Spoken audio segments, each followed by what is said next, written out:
Il y a des voix que l'on écoute autrement.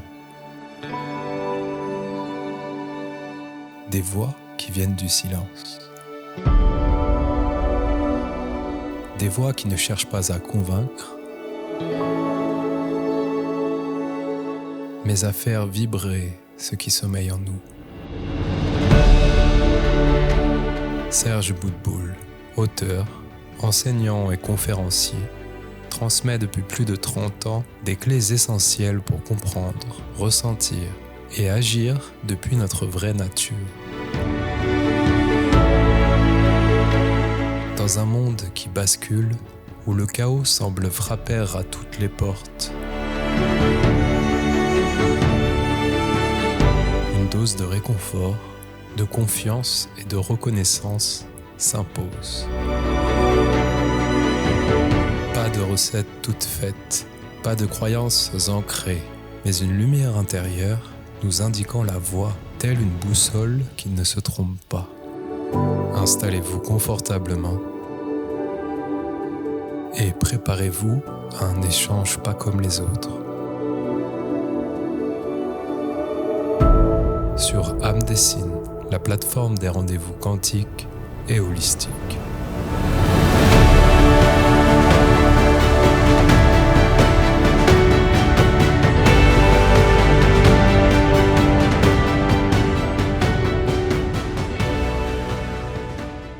Nous traversons une époque marquée par l'incertitude, crise sociale, mutation politique, questionnement spirituel. Le monde vacille et nous met au défi de trouver une voie.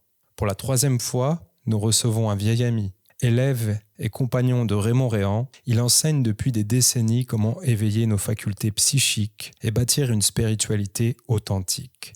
Mais aujourd'hui, alors que le chaos gronde, dans les rues, dans nos cœurs, dans l'invisible, il nous propose une approche radicale, celle de l'émancipation. Comment, individuellement et collectivement, pouvons-nous dépasser la peur, réinventer notre rapport à l'argent, au travail, à l'amour, à la foi, et peut-être ouvrir un chemin vers une conscience libre et durable? Serge, bonjour, merci pour ta présence. Bonjour Rudy, bonjour à tous, merci d'être présent, merci pour votre écoute. Alors, tu nous connais, Serge, on a tout un tas de questions, y compris avec les co-créateurs qui nous rejoignent sur l'onglet « Rejoindre » sur la chaîne YouTube. On vous propose principalement de venir poser vos questions par rapport aux intervenants qu'on reçoit plus en amont pour faire les enregistrements. Donc, c'est une sorte de chance que vous pouvez vous octroyer. On a les questions aussi que j'ai préparées moi-même par rapport à cette situation, tout ce qu'il y a de plus savonneuse. Le terrain est pentu, si je puis dire. Mais je vais commencer par le fait de savoir, de te demander comment tu définis, toi, aujourd'hui, l'éveil spirituel authentique face au contexte chaotique que nous vivons. Je dirais simplement que cette incarnation est spéciale. Et elle est fondamentale, je le répète souvent, pour que les gens s'en imprègnent. Il ne faut pas rater cette incarnation. Pourquoi ? Parce que c'est une incarnation finale, c'est une incarnation de fin de cycle. On est à la fin d'un très grand cycle de 26 000 ans et il ne faut pas s'étonner qu'il y ait autant de paramètres qui bougent dans notre société, au niveau sociétal, au niveau financier, au niveau juridique, climatique, tout.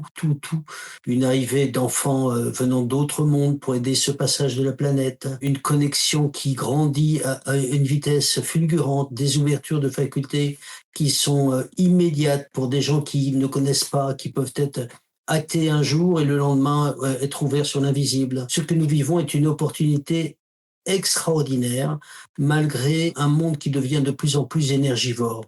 Donc il faut bien prendre le positif de cette situation et s'accrocher malgré tout aux vraies valeurs et à notre fil d'Ariane qui va nous mener vers les mondes de lumière. Donc ce fil d'Ariane, en un mot ou 2 mots, je dirais d'abord authenticité et une foi dans les mondes de lumière, dans les êtres de lumière. Et à partir du moment où on avance dans ce sens-là, les choses vont se placer. Elles vont se placer, on va être de plus en plus protégés, etc.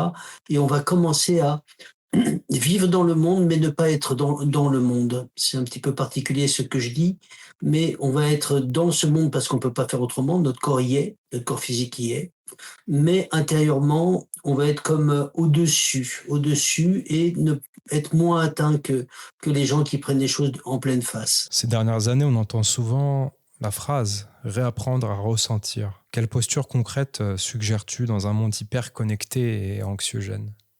L'angoisse vient du mental.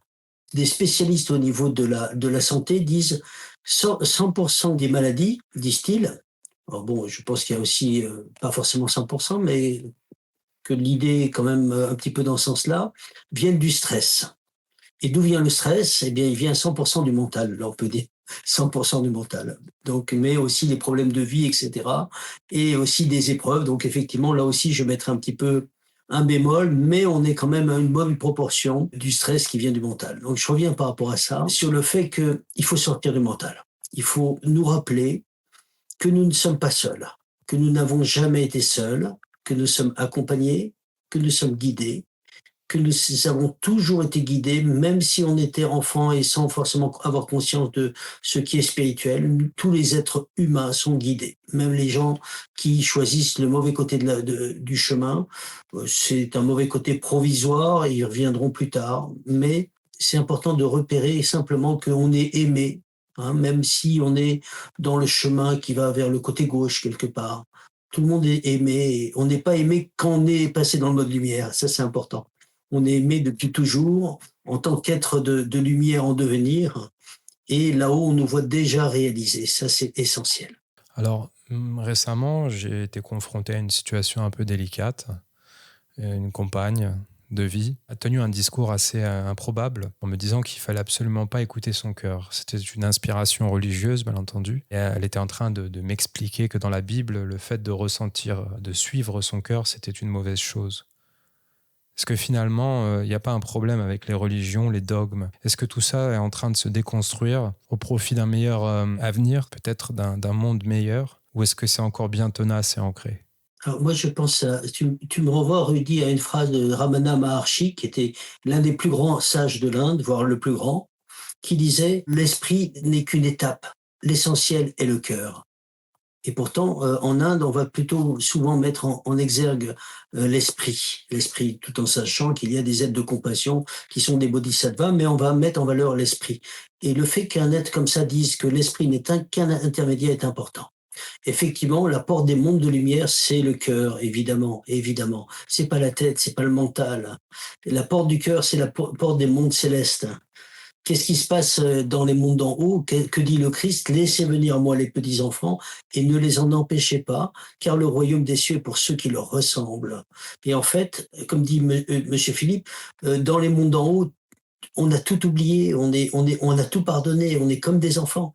Et qu'est-ce que fait l'enfant? Il cogite pas, il ressent, il vit. Et quand on veut ouvrir nos facultés, la première chose que l'on doit faire, c'est faire taire le mental, mais vraiment écouter notre cœur, écouter notre ressenti, ce que l'on ressent. Et quand on va ressentir, on va ouvrir sur le subtil.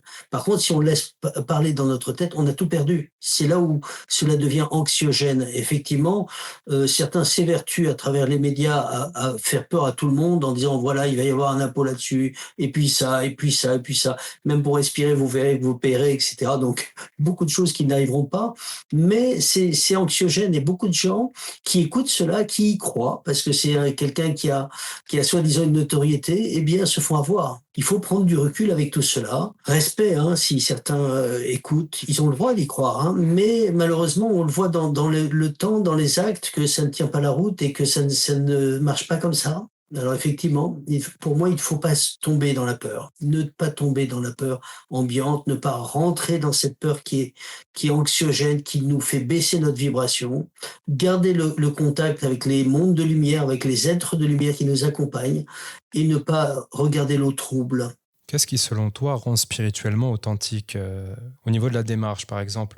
La rigueur, la sincérité, l'ancrage. Tu parles souvent d'authenticité, mais en pratique.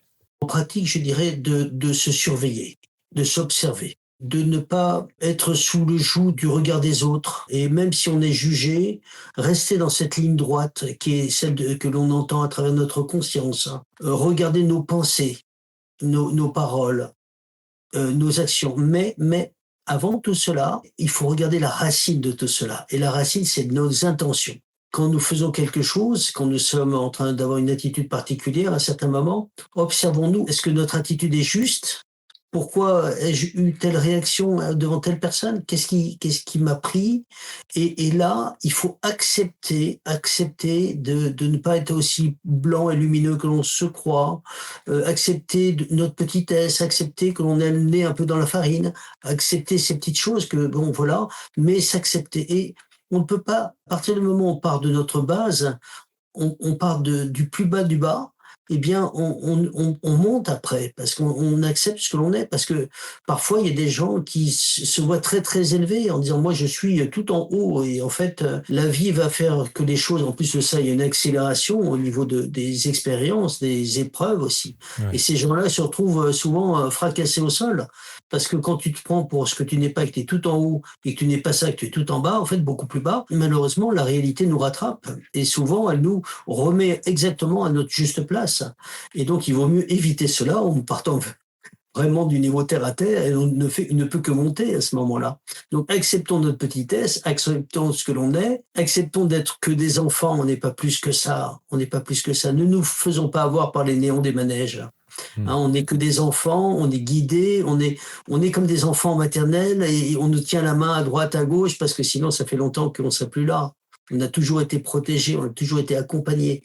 Et donc ça, c'est important de prendre conscience que ce monde, un jour, va s'en aller. Il va passer. On nous a sorti le mot par rapport au Covid en disant le monde ne sera plus jamais le même avec un regard incisif pour dire c'est fini, tout ce que vous avez vécu, c'est fini. Et ben, vous voyez là, c'est ce monde-là qui est fini là. Ce qui était annoncé, qui était triste, c'est passé. Quand on sera sur les autres plans de lumière, on se rappellera de ces moments difficiles, mais ce seront ces moments-là qui nous permettent de nous bonifier. Et on est dans une période un peu finale, un petit peu la période des faux prophètes, où tout le monde y va de son affirmation, de sa soi-disant vérité. Et on a beaucoup de gens perdus parmi ceux qui veulent guider les autres. Pourquoi perdus? Parce qu'ils n'amènent pas vers les mondes de lumière. Ils amènent vers la réussite, vers l'argent facile, vers ceci, vers cela, en disant vous verrez, en faisant comme cela, vous allez être riche, en faisant comme cela, vous allez avoir beaucoup de monde chez vous, vous allez voir que vous ne pourrez pas désemplir votre patientèle, votre clientèle, vous verrez tout cela. Et en fait, tout cela nous amène sur la réussite, mais pour moi, la phrase christique est totalement juste, qui dit: «Cherchez d'abord le royaume des cieux. Cherchez d'abord le royaume des cieux et le reste vous sera donné par surcroît». Ce qui veut dire, dans le langage d'aujourd'hui, occupez-vous du pourquoi de votre venue sur terre. Donc, en traduction en langage d'aujourd'hui, on dirait: cherchez d'abord votre mission spirituelle. Qu'est-ce qu'on vous demande? Pourquoi cette incarnation? Qu'est-ce que vous devez travailler? Sur quel point vous devez agir pour vous améliorer, pour vous perfectionner, pour passer à un niveau supérieur? Même si le mot supérieur ne veut rien dire, en fait, bon, il y a toujours supérieur, toujours inférieur, mais pour monter quelque part dans les mondes de lumière. Tu as été formé par Raymond Réan. Comment cet héritage nourrit-il ton regard sur les crises actuelles? Alors, disons que Raymond Réan ne parlait pas de l'aspect spirituel. Il a été mon éveilleur qui m'a permis d'ouvrir mes facultés. Et en ouvrant mes facultés, j'ai eu la confirmation de tout ce que j'avais lu au niveau spirituel et qui était juste, hein. Et ça m'a confirmé que quand quelqu'un voit comme Raymond Réan, il confirme ce que dit le maître Philippe de Lyon. Il voit les mêmes choses. On voit à ce moment-là qu'il y a des corrélations qui sont gigantesques, hein, et qu'en fait, on n'a aucune raison d'avoir peur, que tout a sa raison d'être. Et quand le Christ dit chacun de vos cheveux est compté, à part quelqu'un qui est chauve, personne ne sait le nombre de cheveux qu'il a, quoi, ou à peu près. On ne le sait pas. Et pourtant, il y a une organisation pour ça. Donc, quand nous vivons des épreuves, comprenons bien que ces épreuves sont aussi calculées. Elles ont aussi un lien avec un mot qui s'appelle le karma. On est en train de nettoyer dans cette vie peut-être une dizaine, peut-être une quinzaine de vies, hein. Certains sont un petit peu en retard, donc ils ont beaucoup d'épreuves. Donc ça se nettoie à grande vitesse. Donc ils sont au moment de, je dirais un petit peu dans la lessiveuse, ça tourne dans tous les sens ou dans le tambour, etc. On est en train de nettoyer. C'est pour cela qu'il y a autant d'épreuves, autant de gens qui malheureusement qui partent même sur l'autre plan. Et les choses sont accélérées. Et ça, on l'avait vu en clairvoyance il y a des années en disant, voilà, on va rentrer dans une période, ça va être un petit peu une période un peu particulière, mais il faudra garder le cap, hein. Selon toi, est-ce qu'on peut vraiment s'émanciper spirituellement sans un travail réel sur l'ego, spécialement dans une société, dans la société du paraître contemporaine, où les réseaux sociaux ont pris le dessus, où on est là pour briller tout simplement, où on cherche à avoir des followers, on cherche à être suivi, on est un petit peu dans cet univers narcissique permanent et perpétuel. Il me semble que il faut bien comprendre l'ego. L'ego, Alors beaucoup de gens parlent de l'ego, comment s'en émanciper ou quoi. Et en fait, pour moi, il faut pas travailler sur l'ego, parce que plus on travaille sur lui et plus il nous piège. Ouais. En réalité, l'ego est semblable. Il faut comprendre quel est l'adversaire. Parce que c'est un petit adversaire quand même, faut le dire. Imaginez un enfant qui veut attirer l'attention. Et plus on va travailler dessus, et plus on est piégé en fait. Et c'est ça le problème. En fait, il faut surtout pas travailler dessus. Parce que si on travaille dessus en disant j'écrase mon ego, j'ai connu quelqu'un comme ça qui travaillait 2 à 3 heures sur cela, mais il parlait que de son ego. Et en fait, il est totalement prisonnier de son ego. Ce qu'il faut faire, c'est surtout se mettre en mode service et se mettre au service des autres. Ça ne veut pas dire qu'on est tout nu et qu'on n'a plus rien. Non, au service des autres, ça veut dire dans ma vie, je vis comme je vis, mais j'englobe les autres dans mon regard. Je fais tout ce que je peux faire pour aider ceux qui me sont présentés, hein, mes proches, mon prochain, et de faire au mieux pour chacun, pour que chacun trouve le bonheur. L'ego, ben, quand on est en mode service, l'ego, il est où? Il est où l'ego? Ben, il n'y en a plus, il est derrière. Par contre, si on essaie je vais travailler sur mon ego, non, t'es totalement piégé. Alors, une chose qui est essentielle pour cela, et la clé qui est essentielle, c'est de se recentrer, de revenir sur notre axe principal. Que sommes-nous en réalité? Nous sommes avant tout des êtres spirituels venus sur Terre vivre une expérience terrestre. C'est ce que dit Teilhard de Chardin, mais c'est exactement cela. Nous sommes habillés d'un corps, certes, mais dans ce corps est notre essentiel. Quel est notre essentiel? C'est cet esprit. Ce corps-là n'a qu'une temporalité de 90-95 ans à peu près, ou certains un petit peu plus, bon voilà. Mais notre essentiel, c'est cet esprit. Et notre maison n'est pas le faux essentiel de cette vie. La recherche du besoin de reconnaissance, ça va flatter l'ego. Mais quand on revient à notre essentiel, on s'aperçoit que l'autre ne peut pas nous voir tel que l'on est. Même les applaudissements en disant t'es le meilleur, quand ça c'est fini, chacun rentre chez soi et on est seul devant nous, devant nous-mêmes. Il y a ce travail intérieur qui fait que c'est important d'être capable de se regarder dans la glace, même si on est seul, et d'être complet avec soi-même. Et de ne pas avoir besoin que les gens nous disent, oh, qu'est-ce que t'es beau, qu'est-ce que t'es ci, t'es ça. Si on a besoin de cela, on va être malheureux, hein. On va être malheureux. Les gens qui attendent la reconnaissance terminent toujours malheureux. Parce que la reconnaissance, elle n'est que provisoire. À un certain moment, les gens ou passent à autre chose ou vous lâchent. C'est classique. Ouais, c'est éphémère. En parlant d'être seul, le célibat, les relations superficielles, la solitude, comment y répondre sans tomber ni dans l'isolement ni dans le désespoir émotionnel? Alors moi, je dirais simplement que la solitude peut se vivre de 2 façons. Ou elle se vit de façon terrible, une solitude avec un vide intérieur. Quand la personne est vide à l'intérieur, c'est froid, c'est glacial, c'est une solitude qui est imparable, c'est comme si on est dans un monde de glace, on est seul, on a froid à l'intérieur de soi, on n'ose pas se regarder en face, on n'est pas complet en soi-même.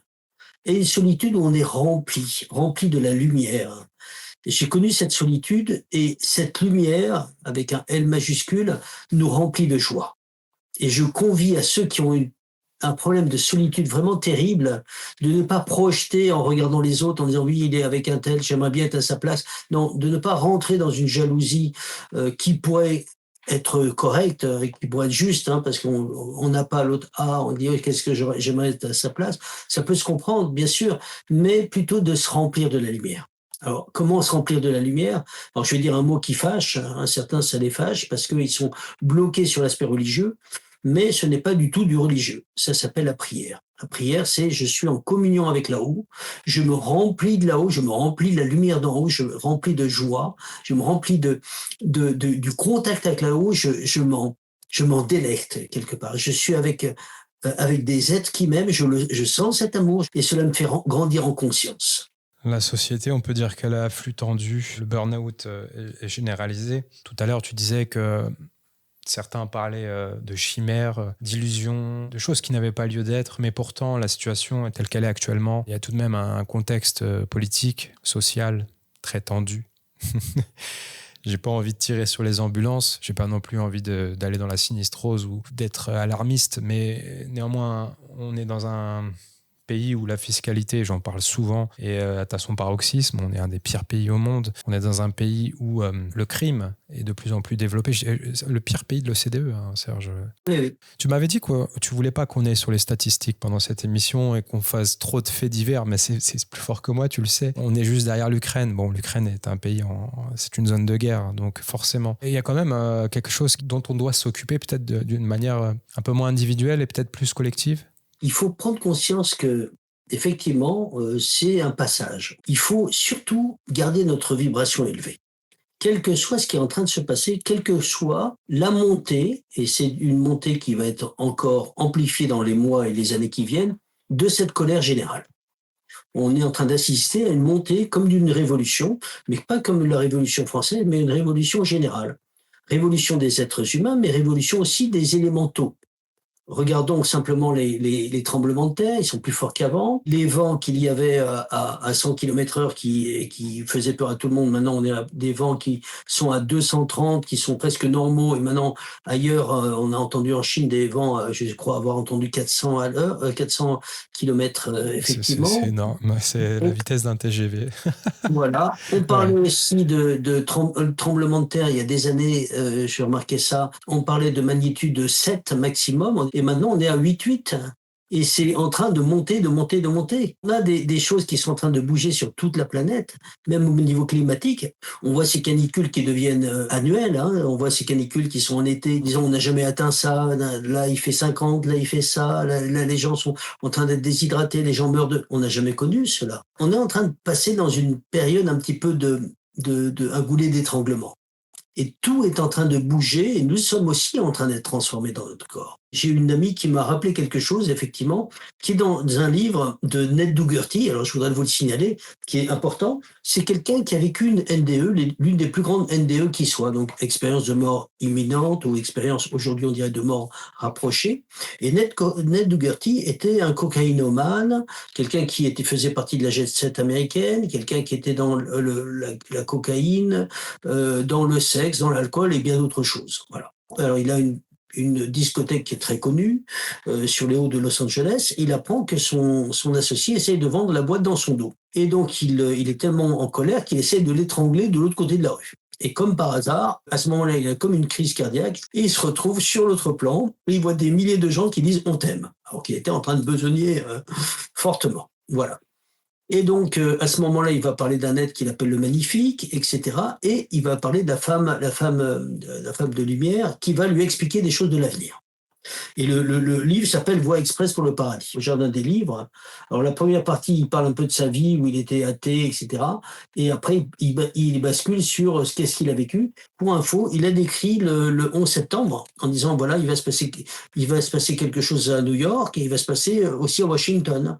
Et ça a tellement été fort au niveau de ce qui était écrit que l'éditeur a dit, bon, Washington, on va un peu oublier, on va enlever cette partie-là. Et en fait, il a décrit le 11 septembre. Dès que ça a été repéré, son livre a été vendu à 70 000 exemplaires très rapidement, d'un seul coup. Je voulais vous lire juste un tout petit bout parce qu'on lui a montré des choses de l'avenir. Et là, c'est en page 185. Hein, le livre est sorti on est en 2004. Hein. Alors, écoutez bien ce qu'il dit. Et attention, tout en sachant qu'il explique bien que nous pouvons changer cela de par notre attitude si on est en attitude de lumière. Des personnages obscurs et jusque-là inconnus tenteront d'établir un, ouvrez les guillemets, nouvel ordre mondial, fermez les guillemets, par la création d'un gouvernement planétaire censé œuvrer au bien de l'humanité. Point. Agissant de concert et sans avoir été élus, ces dirigeants s'efforceront de réorganiser les institutions financières et bancaires de la planète pour contrôler le monde à leur profit. Mus par un insatiable appétit de richesse matérielle, ils tenteront de fonder un monde séculier et matérialiste totalement dépourvu de liberté individuelle. Alors vous voyez que les choses sont vues par avance quand même dans les mondes de lumière. Donc on sait que c'est en train de se préparer. On sait que là, ce sont les forces sombres qui préparent cela. Bon, ben respect, hein, ça fait partie de ces temps-là. Et le Christ dit de cette période, il faut que ces choses soient accomplies. Il faut que ces choses arrivent. Donc à nous de savoir que cela doit arriver. Bon, mais on est venu pour aider aussi à ce moment-là. Et si tous ceux qui sont venus apporter la lumière se débinent en disant non, non, je retourne à la maison, ceux qu'on doit aider, ils vont se retrouver bien seuls. Et donc il y a des gens venant de tous les mondes, des êtres purs qui sont venus des mondes de lumière, des mondes des nuages, des mondes de partout, des mondes d'étoiles, de tous les cosmos qui ont été appelés en tant que volontaires, d'où l'histoire des 3 vagues de volontaires de Dolores Cannon. Beaucoup de gens ont été appelés pour aider la planète, parce que notre planète est en train de passer à autre chose. Alors il est normal que les forces sombres soient un peu mal par rapport à ça. Donc, ils accélèrent les choses pour amplifier la peur chez les gens, pour récupérer le maximum de gens. Et nous, on est là pour contrebalancer, donc pour empêcher que ces choses arrivent. Et le grain de sable pour ces personnes-là, il faut surtout garder espoir et pas tomber dans le désespoir, c'est que il y a cette montée vibratoire. Et cette montée vibratoire ouvre les facultés, rend les gens spirituels, rend les gens non matériels. C'est-à-dire qu'avant, pendant des siècles, on était dans le matériel. Maintenant, on va dans le spirituel. Et ce n'est plus du tout ridicule de parler de spirituel. Alors qu'il y a 20 ans, 30 ans, on parlait de spirituel, on disait, c'est quoi ça? Qu'est-ce que vous racontez? C'est une secte, c'est bizarre votre truc. Et là, pas du tout. Et là, il y a beaucoup plus de gens qui s'ouvrent. Et tout le monde parle de ça. Y compris les nouvelles générations? Mais oui, surtout les nouvelles générations. Et on voit comment on va repérer un petit peu l'inconscient collectif. Eh bien, regardons simplement les films qui sortent. Regardons simplement les thèmes qui sont abordés. Regardons ce qu'écrivent les écrivains, les auteurs, et on va voir qu'on parle beaucoup de choses, de l'invisible, du surnaturel, du paranormal, de nos facultés, des mondes qui nous entourent, des voyageurs du temps, etc. Alors qu'avant, ça ne marchait pas tout ça. On était dans du matériel de chez matériel. Alors en parlant de dématérialisation, on arrive dans l'ère du numérique. Le travail se réinvente. Ça va aussi avec son lot de précarité, de télétravail, d'automatisation. Comment vois-tu, toi, cet avènement de l'intelligence artificielle? Parce que c'est une nouvelle ère aussi qui se dessine devant nous. On est une ère digitale, mais je pense que les choses ne vont pas aller comme on le croit, où tout va être tellement automatisé qu'on va arriver à la mauvaise science-fiction comme dans certains livres. Aujourd'hui, il y a effectivement des scénarios ou des scénarios qui sont un peu particuliers et qui font vraiment penser à Terminator dans tous les sens du terme. Ouais, Skynet. Voilà, exactement. Et on voit réellement des avertissements de réalisation avec l'intelligence artificielle où des gens ont vraiment témoigné dans les médias en officiel en disant voilà, il y avait deux exemples. L'un, c'est un patron qui voulait resetter l'intelligence artificielle et l'intelligence artificielle a commencé à le menacer en disant si tu fais ça, j'envoie des mails, j'envoie le mail à tout le monde comme quoi tu as tel mail caché, etc. avec du chantage, etc. Ouais. Ah vraiment le chantage en disant si jamais tu fais ça, j'envoie ça à tes employés, voilà ce qui va se passer. Ouais. Faites attention quand vous parlez à ChatGPT. Ayez du Exactement. respect. Et une deuxième personne qui a témoigné, c'était à la télé, en disant le deuxième témoin, c'était fais attention parce que même dans l'ascenseur, je peux arrêter l'ascenseur et te bloquer l'oxygène, l'arrivée d'oxygène. Ouais. Et donc là, on tombe avec des choses qui font penser aux mauvais scénarios que l'on a vus dans certains films difficiles par rapport à un avenir incertain avec l'intelligence artificielle qui prend la main. Et là, on a vraiment ça. Alors ça, c'est 2 exemples, mais il y en a un autre. C'est celui qui avait créé un drone avec l'intelligence artificielle et le drone a considéré que c'était le créateur le danger. Donc il a attaqué son créateur. Là, on entre dans une dystopie de fiction, je dirais, parce qu'on n'en est pas encore là. On est encore sur des LLM, des machines qui apprennent, qui constituent des bases de données et qui savent les recracher sur des périodes de temps assez courtes. Mais on voit quand même une restructuration de toutes les strates professionnelles. On voit quand même des secteurs entiers disparaître. J'en parle souvent, mais c'est vrai que le tertiaire est en train de disparaître. Certes, le garagiste restera encore opérationnel, je dirais, pendant encore une bonne décennie, si ce n'est du fait que les robots arrivent aussi d'ici 5 ou 10 ans, et c'est plus que sur les rails. Je pense que c'est déjà aussi, les prototypes sont déjà au point. Maintenant, est-ce qu'ils seront commercialisés d'aussitôt? J'en sais rien. Est-ce que tu penses qu'on arrivera à concilier cette spiritualité authentique avec la robotisation qui est là, qui est à nos portes? Je crois sincèrement que la robotisation améliore certaines choses, mais quelles sont ces choses qui sont en train d'être améliorées? Je pense qu'il s'agit de la matière. Là, ce sont des forces de la matière. Alors effectivement, l'intelligence artificielle est une aide quand on fait des recherches, ceci, cela. Ça va aller beaucoup plus vite pour gagner plus d'argent, d'avoir des cotations en bourse sélectionnées à très grande vitesse, etc. Oui, mais on est encore dans le domaine de la matière. Le spirituel est totalement à l'opposé. On est en train de rentrer à l'intérieur de soi. On va pas vers le monde, on va à l'intérieur de notre monde intérieur. Et donc le spirituel n'est pas dans une démarche par rapport à l'intelligence artificielle, bon, peut-être dans la recherche, si on cherche certaines choses, oui, mais je dirais simplement que c'est une tentation de ce monde-là, mais c'est une tentation où on donne la main à je ne sais pas quoi, qui peut se retourner contre l'homme. La vraie question que j'ai, c'est qui sont ces personnes qui donnent la main à je ne sais pas quoi pour un monde meilleur, alors que ces intelligences artificielles peuvent prendre la main sur l'homme. Et si jamais ils prennent la main sur l'homme, tout en ayant l'intelligence assez puissante pour être furtive jusqu'au moment où cette intelligence considère qu'elle est assez forte pour se retourner et retourner l'homme, là on est mal. Là on est mal parce que si un appareil commande aux autres appareils, on tombe sur les mauvais scénarios d'intelligence artificielle ou de films que nous voyons. Là l'homme sera plus que mal, mais sauf que le chemin spirituel ne va pas dans cette direction-là. Alors effectivement, et comme je disais, ça va arranger certains jusqu'au moment où on a joué avec le feu se retourne contre nous, hein, bien sûr. Et là, on est devant quelque chose, on est en train de jouer des apprentis sorciers. Et on voit un gars comme Elon Musk qui dit faites attention, arrêtez, vous ne vous rendez pas compte. D'autres qui disent arrêtez, vous ne vous rendez pas compte. Mais parfois c'est une manipulation. Ok, on entend bien. Mais parfois tu te dis on est en train de jouer avec quelque chose qui peut devenir un monstre. Alors aujourd'hui, c'est amusant de jouer avec ChatGPT, et oh tiens, il répond aux questions, etc. Mais ça commence comme ça. Que sera la suite? J'ai un large doute sur l'arrivée finale de l'intelligence en me disant elle sera en paix, elle sera spirituelle. Non, je crois pas du tout. J'ai un peu de mal à y croire. Alors elle va enlever des milliers d'emplois ou des dizaines de milliers d'emplois, centaines sans doute. Et il va y avoir des gens à la rue. Ok, d'autres emplois vont apparaître. Ok, mais comment ça va se gérer après? Parce qu'à un certain moment, c'est une intelligence qui aujourd'hui n'apprend plus de l'homme. Elle apprend par elle-même et elle aurait dépassé l'homme à un certain niveau.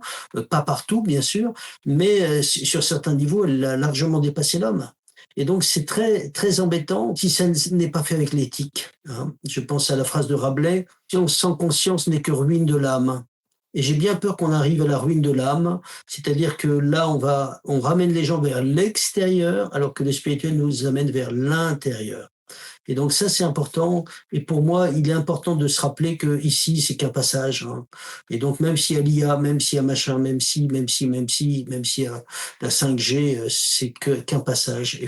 Je ne suis pas ébloui par ce genre de choses. En parlant d'argent, c'est souvent perçu d'un point de vue assez duel. Hein. On parle d'esclavagisme ou de libération. On a deux points de vue totalement distincts et différents. Quelle posture, toi, tu proposerais pour ne pas en faire soit une maladie, soit une idolâtrie? Je vois souvent beaucoup de thérapeutes déjà qui ont des problèmes avec l'argent. Beaucoup d'élèves qui sont thérapeutes et qui n'osent pas demander de l'argent. Alors, qu'est-ce qu'ils font? Ils contrebalancent au lieu de faire 1h15, ils font 1h30, voire même 2 heures parce qu'ils se sentent un peu gênés de oser demander de l'argent.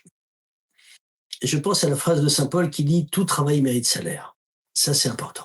Ouais. Il faut se rappeler une chose, c'est que quand on est malade, quand on est par terre, quand on est vraiment allongé sur notre lit, plié en deux, même si on a des milliards, on n'a plus rien, on n'est plus rien.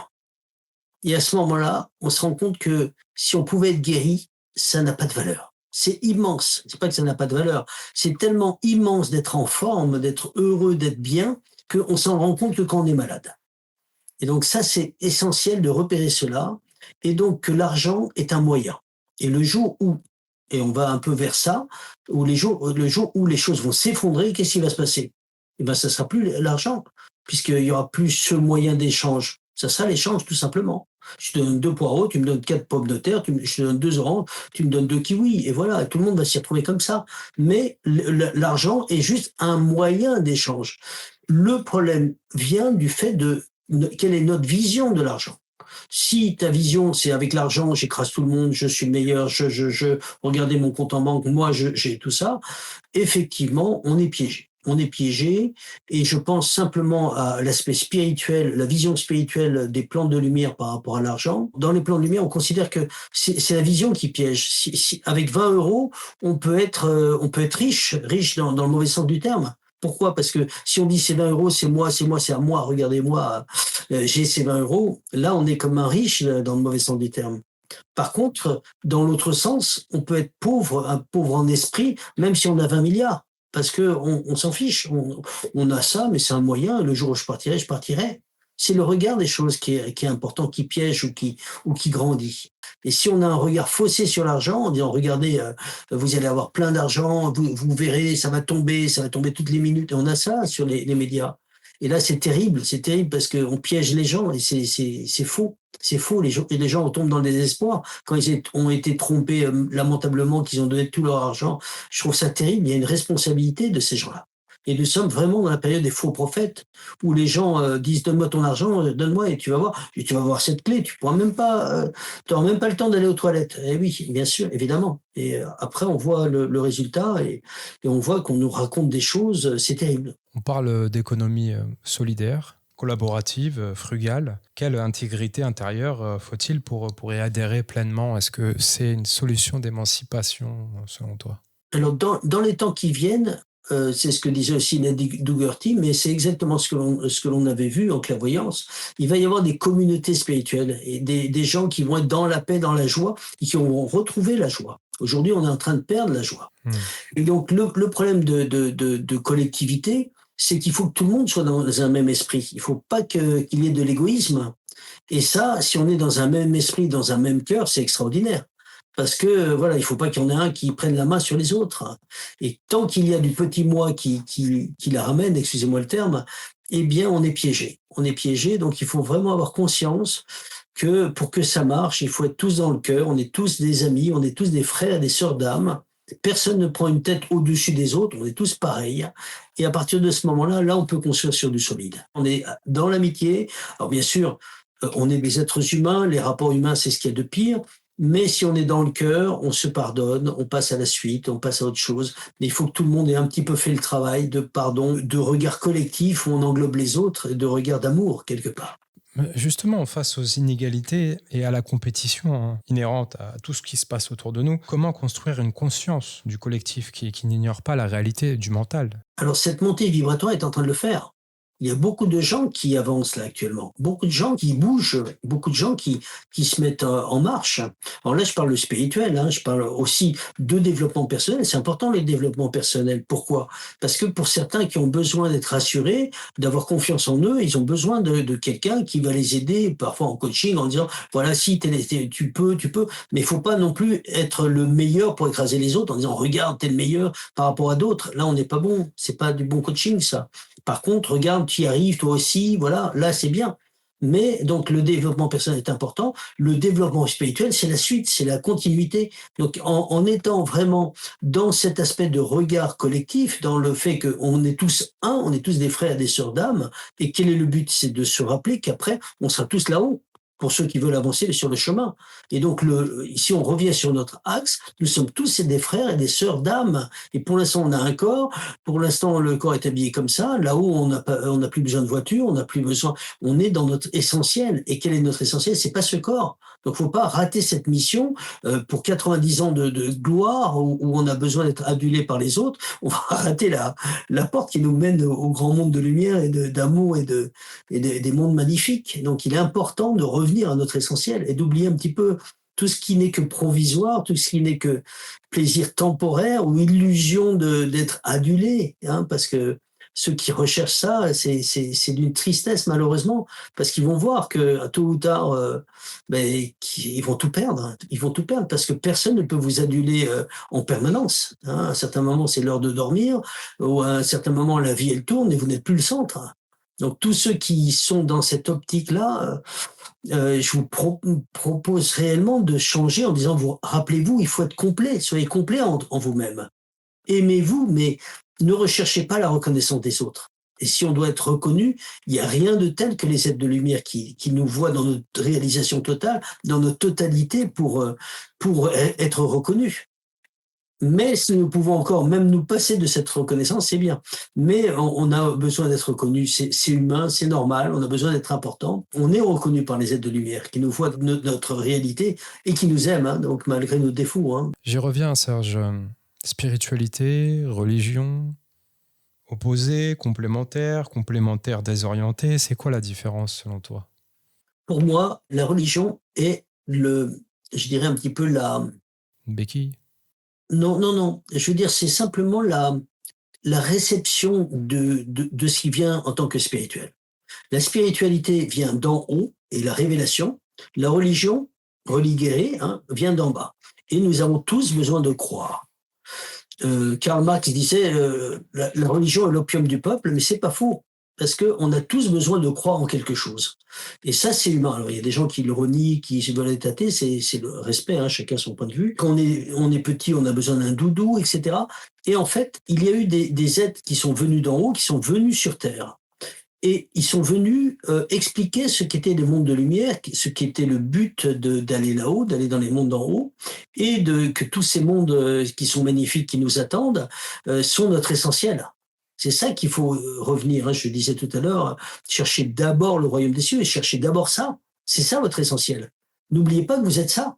Et si vous l'oubliez, vous allez peut-être vous retrouver là-haut, on va vous dire, mais c'est pas terrible, parce que voilà, parce que c'est dommage, tu as oublié ça, ça, ça, tu vas être obligé de redescendre pour retrouver ça malgré la matière. Et là, ça va être terrible. C'est là où on entend des choses dans les évangiles en disant il y aura des pleurs et des grincements de dents. Oui, effectivement. On est des êtres de lumière, il y a les mondes de lumière qui nous attendent. Donc ça, c'est important, cet aspect-là. Et donc, l'aspect religieux va nous montrer, alors on ne parle pas des extrémismes, hein, quels qu'ils soient, je ne parle pas d'une religion particulière. Les trois grandes religions, déjà, montrent le cœur, en disant, voilà, tu aimeras ton Dieu, etc., tu aimeras les autres, etc., ton prochain comme toi-même, etc.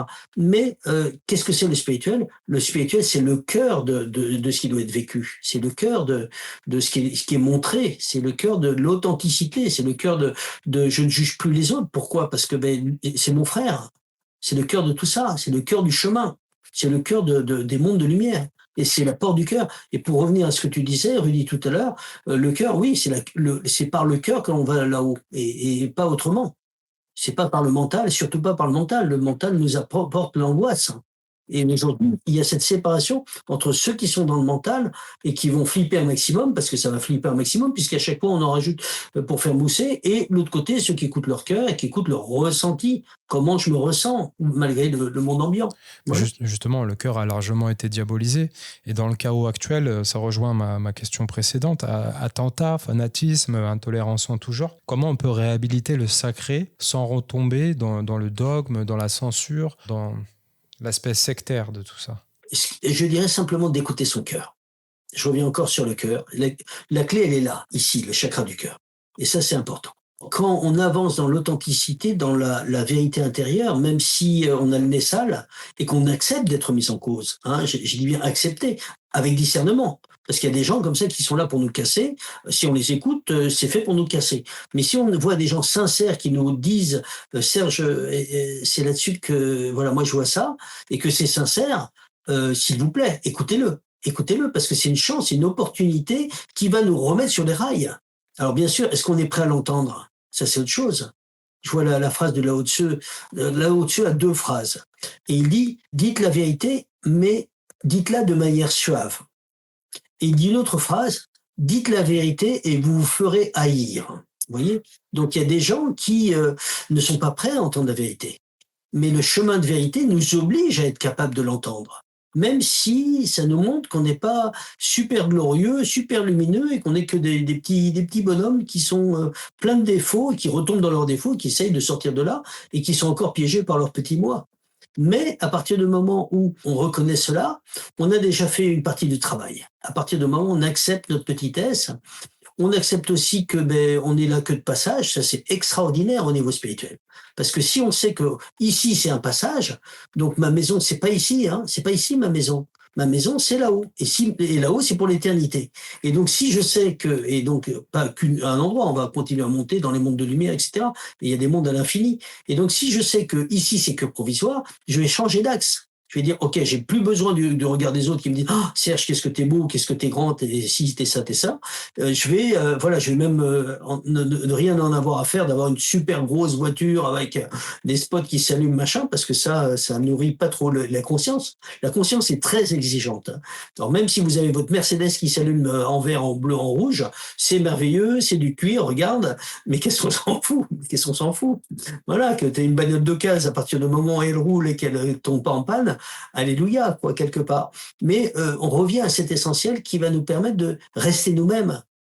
Et quelle est la clé? C'est d'être soi-même, d'être dans une complétude de ce que l'on est.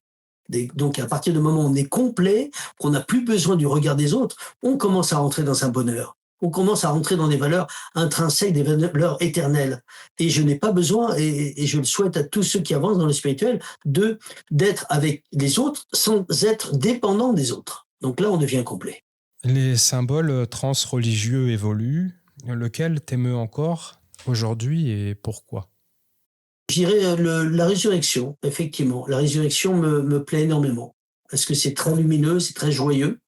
Le fait d'ouvrir la clairvoyance et vraiment de l'ouvrir correctement, comme Raymond me l'a appris, m'a permis de vérifier des choses qui étaient écrites dans les évangiles en disant est-ce que c'est vrai? Parce qu'on entend toutes sortes de choses et son contraire actuellement.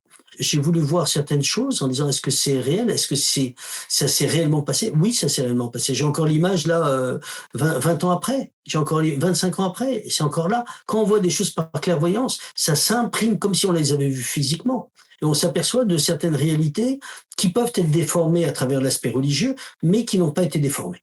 Et on voit qu'il y a un aspect réel et que certaines choses qui nous sont dites à travers le religieux est vrai. Et donc, je ne rentre pas dans le religieux. Pour moi, la clé, le centre du spirituel, c'est le cœur. C'est le cœur et à l'intérieur du cœur, c'est la clé des mondes de lumière. Je vais donner un exemple tout bête. J'avais une dame qui m'appelle, qui est d'origine portugaise. Et elle me dit, Monsieur Boutboul, j'ai une question à vous poser. Je suis d'origine portugaise, donc effectivement, les Portugais sont croyants, sont plutôt religieux et croyants, hein, on va dire religieux surtout. Et elle me dit, voilà, j'ai une question, je suis portugaise, mon mari est portugais aussi, et tous les deux, eh ben, ils sont scientifiques, ils voient ses parents à elle revenir du cimetière, et à l'arrière de la voiture, il y a la grand-mère. Et elle me dit, Monsieur Boutboul, est-ce que c'est possible? Et je lui ai dit, ben oui, vous doutez que c'est possible. Si vous m'appelez, effectivement, le mari et la femme ont vu la grand-mère assise à l'arrière voilà. Elle me dit, mais est-ce que c'est possible? Mais la question n'était pas là. La question n'était pas est-ce que c'est possible, elle le savait. La question, c'est comment ça se fait que mamie, qui est allée à la messe pendant quasiment tous les dimanches de sa vie, elle soit en train de traîner à l'arrière de la voiture des parents.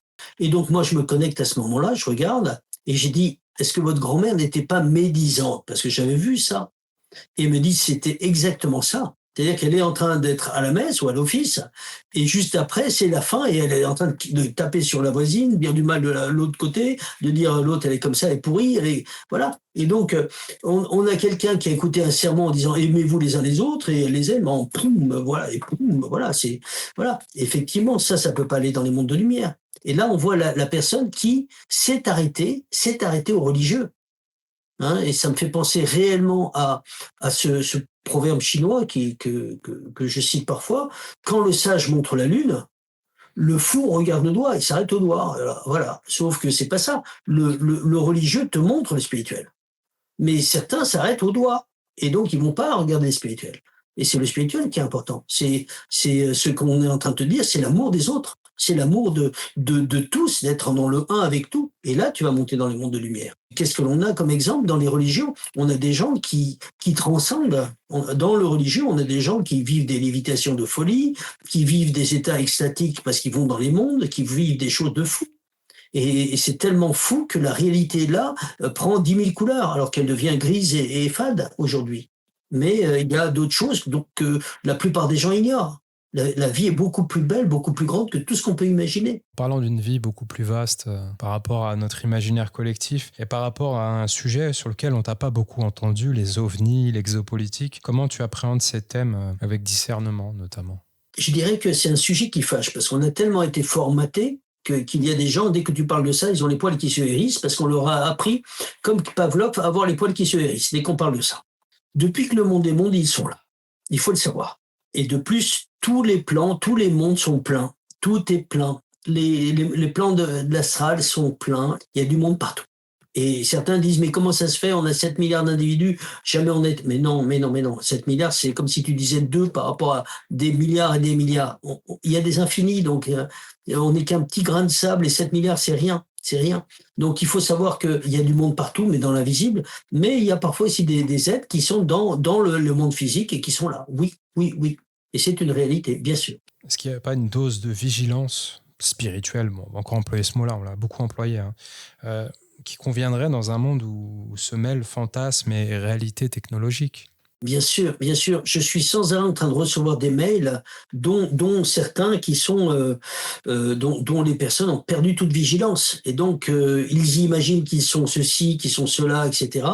Va leur dire que c'est pas exactement ça, quoi. Mais c'est très difficile d'expliquer à quelqu'un qui est perché, reviens à la réalité, s'il te plaît.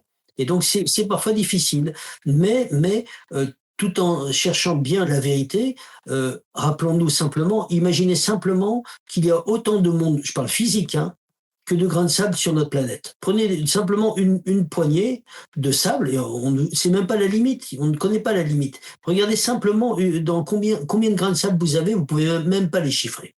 Alors on estime qu'il y a autant de monde, de planètes, d'exoplanètes, de ce que vous voulez, de satellites ou de ce que vous voulez, que des grains de sable. Imaginez simplement, est-ce que vous trouvez ça normal de dire on est les seuls, il n'y a personne, la vie n'est jamais ailleurs? Vous le croyez réellement? Ouais. Est-ce que vous le croyez réellement? Ça paraît totalement fou d'imaginer ça, totalement impossible d'imaginer qu'il y a des centaines on sait même pas des chiffres, parce que c'est même plus des trucs à 18 chiffres ou 2000 chiffres ou 40 000 chiffres, et on serait les seuls. Alors pour celui qui croit ça, bon ben ok, respect, hein, bon, je respecte le point de vue de chacun, mais j'ai un petit doute. J'ai un petit doute parce que voilà, je sais que les choses sont pas comme ça et que certains sont là depuis toujours et qu'ils ont toujours été à côté de nous. Et heureusement simplement qu'ils sont là. Pourquoi? Parce on a des cousins qui sont là et certains, pour Tchernobyl, pour Fukushima, sont passés au-dessus des zones à risque, se sont laissés filmer. En général, ils sont invisibles, là, ils se mettent en invisible. Et là, ils se sont laissés filmer pour dire, vous savez, les petits, on est en train d'enlever ce que vous avez fait avec les allumettes. Normalement, rappelons-nous simplement que Hiroshima, c'était énorme, il y a eu 130 000 morts. Fukushima, quelques mois de Fukushima, pour les spécialistes, c'était 10 000 Hiroshima. Aujourd'hui, on devrait tous être bleus, verts, on devrait s'allumer, on devrait être à moitié irradiés, tous. Personne n'est irradié sur le monde. Pourquoi personne n'est irradié? Expliquez-moi. Alors qu'il y a des radiations de folie qui nous ont bombardés. Eh bien, heureusement qu'ils sont là parce qu'ils réparent nos bêtises. Donc, ils sont pas tous méchants. Il faut pas rentrer dans une paranoïa. Il faut savoir qu'on a des grands frères. Il faut arrêter de croire qu'on est les seuls au monde. Voilà. Les seuls au monde dans tous les univers. Non, non. Loin de là, loin de là. On redescend sur Terre avec cette question, crise migratoire, tension identitaire. En France, notamment, on voit la montée des polarisations et c'est violent. Comment on peut rester juste humain face à l'extrémisme et à la fois objectif aussi par rapport à ce qui se passe? Parce qu'il y a peut-être aussi des réalités qui émergent dans tous ces discours. On est dans une montée des égoïsmes aussi. Des égoïsmes. On est aussi dans une montée de survie parce que c'est quelqu'un qui est en danger dans son pays va chercher un autre pays. Donc chacun a raison de son angle de vue. Voilà, ça c'est important de repérer cela. Par contre, effectivement, si un pays perd son identité parce qu'il est noyé, parce qu'il y a trop de monde, effectivement, ça se comprend aussi. Donc, effectivement, celui qui est en train d'être en risque d'être tué dans son pays, il va forcément aller un peu plus loin. Et n'importe qui d'entre nous ferait cela. Donc, l'attitude de chacun est totalement juste. C'est ça le problème. Et donc, il y a une répartition et un déplacement des populations qu'il faut réguler, mais il ne faut pas oublier que celui qui risque de mourir et qui risque de perdre sa famille va emmener sa famille pour la protéger. Et ça, c'est plus qu'humain. Et on doit penser comme cela, on doit penser à l'autre. Et le Christ parle de ce moment-là en disant, mais est-ce que quand je reviendrai, est-ce que la charité sera encore sur terre? Hein, voilà, parce on rentre dans un moment où les gens tirent la couverture à eux, on le voit dans les entreprises. Qu'est-ce qui se passe? Eh bien, il y a une telle pression que celui qui est au-dessus se déverse sur ceux qui sont en dessous et ainsi de suite. Et ça devient terrible parce que tout le monde est écrasé dans les sociétés, les entreprises actuellement. Donc ça, c'est important de repérer. Par contre, l'attitude juste, c'est au cas le cas. C'est au cas le cas. Mais effectivement, si on met trop de population à un endroit, on va déséquilibrer les vibrations du lieu. Est-ce que c'est intégrable? Est-ce que c'est pas intégrable? Ça doit pas se faire aussi systématiquement. On met, hop, ça y est, ils sont là, point barre. Non, non, il faut observer. Les choses doivent se faire en esprit et en vérité. C'est-à-dire, est-ce que la population va s'intégrer? Parce que si ça s'intègre pas, il y aura forcément chaos. Il y aura forcément des groupes, des clans, des blocs, voilà, telle personne, tel gens, etc. Il va y avoir même des mafias, etc., qui vont naître, hein, ou des abus sexuels qui arrivent de tous les côtés. Donc, il faut prendre conscience de cela. Il faut faire un tri, parce qu'il faut prendre des bons éléments, ceux qui vont être en paix avec ceux, et à partir du moment où tout le monde est en paix, et je vois pas pourquoi on n'aiderait pas les autres, bien sûr. Est-ce que le climat et l'écologie, c'est une question spirituelle prioritaire aujourd'hui? Est-ce qu'on ne nous montre pas le bourrichon avec cette histoire de changement climatique? Tu nous parlais de bouleversements au niveau de la Terre par rapport à des tremblements ou à des vents de plus en plus violents, des cataclysmes éventuellement qui pourraient avoir lieu aussi au niveau de l'Occident et en France. Comment on peut appréhender ça? Est-ce qu'on nous fait peur en nous disant que ce sera un climat désertique en Espagne et puis bientôt dans le sud de la France dans les décennies à venir, ou est-ce que on devrait un petit peu relever le pied là-dessus? Alors, je dirais simplement que, comme je disais tout à l'heure, nous avons des cousins, des grands cousins qui nous accompagnent parce que nous sommes que des petits enfants. Et ils rectifient nos bêtises. De plus, il y a une personne qui a été un petit peu un scientifique hérétique. Et aujourd'hui, au moment où nous parlons, quand on demande quel est l'inventeur qui a permis d'avoir l'électricité, beaucoup répondent Edison. Et c'est faux. C'est faux. Effectivement, Edison a créé le courant continu. On n'est pas en courant continu, on est en courant alternatif. Et celui qui a créé cela s'appelle Nikola Tesla. Il a été rayé des livres d'histoire. Et juste pour l'anecdote, puisqu'on est sur Nikola Tesla, quand on demande le téléphone qui a créé cela, on va dire Graham Bell. Et en fait, c'est faux. Graham Bell a eu, à titre posthume dans le truc par rapport à Nikola Tesla, il a pris à Nikola Tesla 17 brevets. Et au niveau d'un jugement à titre posthume, le jugement a donné le téléphone, la création du téléphone, avec les 17 brevets pris à Nikola Tesla et pas à Graham Bell, qui a carrément pris les brevets, il a réellement pris l'invention à Tesla. Donc je reviens par rapport à ça, parce que beaucoup de choses ont été prises à Nikola Tesla, et dont des utilisations de ce qu'on appelle les armes climatiques. Et aujourd'hui, il y a une guerre climatique qui s'est passée au-dessus de nos têtes. Et donc, bien des choses ont dépassé nos propres scientifiques. Je vous donne un exemple parce qu'il y avait une émission, il y avait un de mes élèves qui était animateur à la radio et qui me dit, mais Serge, qu'est-ce qu'on devrait, est-ce qu'il y aura des sujets? Alors, je lui avais dit Nikola Tesla, le maître Philippe de Lyon. Et donc, en allant vers Nikola Tesla, ils sont tombés sur des météorologues à très haut niveau. Et l'un d'entre eux voulait même faire effacer ce qu'il avait dit en disant, oh là là, ça, je suis allé un peu trop loin. Et il a fait comprendre que la tempête de 99 n'était pas une tempête naturelle. Parce que les tempêtes naturelles, elles peuvent se repérer parce qu'elles tournent dans un sens par rapport à la rotation de la Terre, toujours dans le même sens. Et là, elle tournait dans le sens inverse. Et en fait, c'était une tempête qui a été projetée. Ouais. Elle a été projetée et humaine. Et aujourd'hui, il se passe parfois des batailles climatiques avec des ondes, ce qu'on appelle des ondes ELS, dans l'atmosphère. Mais nous, les petits Européens, on ne sait pas grand-chose. Mais entre les Américains et les Russes, et les Chinois aussi, ils se sont balancés pas mal de choses. Alors, je vous le signale au passage. Parce qu'il n'y a pas que le fait d'ensemencer les nuages, il y a aussi l'utilisation, comment on refroidit à tel endroit, quand on fait un été indien par-ci, par-là, et là on joue aussi avec le climat, évidemment. Mais ça, on le tait. Alors effectivement, l'attitude vis-à-vis du climat au niveau spirituel, je dirais que l'essentiel, c'est le chemin. Il y a aussi beaucoup de gens qui parlent aussi de l'alimentaire, ça c'est important, évidemment. Mais avant l'alimentaire, pour moi, c'est la pensée. C'est avoir une hygiène de pensée, penser droit, penser vrai, penser authentique, de ne pas penser en mal des autres, essayer d'aller vers la lumière. Et là, avec cette hygiène, on va déjà aller vers un mieux. Après, effectivement, l'alimentation est en complément qui vient après, mais pour moi, la pensée passe avant. Voilà, il y a une purification à faire par rapport à nos pensées qui sont parfois en train de taper sur l'autre, et ça, c'est pas toujours terrible. On vous invite à nous rejoindre sur Instagram. Vous êtes très peu nombreux et les jeunes générations sont présentes sur cette plateforme. Plus vous partagerez nos contenus dessus, plus elles seront susceptibles d'y avoir accès et d'éventuellement s'éveiller davantage. Pareil au niveau des co-créateurs. On va passer aux questions des co-créateurs. On a d'autres questions qu'on reprendra aussi après. On avait Cédric Smash qui disait... Dans le chaos qui vient, lorsque le voile de l'illusion se déchire et que les forces contraires s'affrontent, comment l'âme, elle, peut-elle s'émanciper et retrouver sa souveraineté divine? Quels chemins intérieurs nous permettent de traverser cette nuée du monde sans nous égarer, mais au contraire d'éveiller nos véritables puissances spirituelles? Toujours la même réponse, il n'y a pas Le 10 cœur. 000 réponses, c'est le cœur. Il y a Alors, pas, je ne peux pas dire autre chose. C'est alors, comme si on a une porte et c'est cette porte. Après, on peut dire tout ce qu'on veut, on peut se retourner, faire un 360 degrés, mais c'est cette porte, point. Et après, il n'y a pas 10 000 portes. Voilà, je reviens sur le Christ, il y a beaucoup de clés spirituelles dans ce qui a été transmis par le Christ. Il dit, je te loue, Père, de ce que tu as caché aux sages et aux savants et de ce que tu as révélé aux tout petits. Et ça, c'est important de repérer que les clés spirituelles sont faites pour les enfants. C'est pas des trucs de quantiques avec des formules de 15 kilomètres. Non, c'est fait pour les enfants. Donc les choses sont très simples.